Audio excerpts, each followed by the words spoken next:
નમસ્તે બાળકો. ચલો આજે હું કેટલાક વાક્ય બોલીશ. એ વાક્ય જો સારી ટેવ હોય તો તમારે યસ બોલવાનું, અને જો એ ખરાબ ટેવ હોય તો તમારે શું બોલવાનું? નો. સારી ટેવ હોય તો શું બોલવાનું? અને ખરાબ ટેવ હોય તો શું બોલવાનું? ચલો, હું કચરો કચરા પેટીમાં નાખું છું.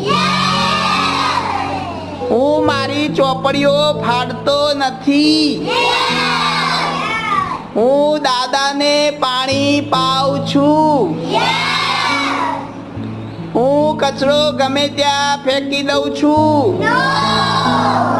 હું મારા વાળ સરસ ઓળાવીને આવું છું. હું બીજાને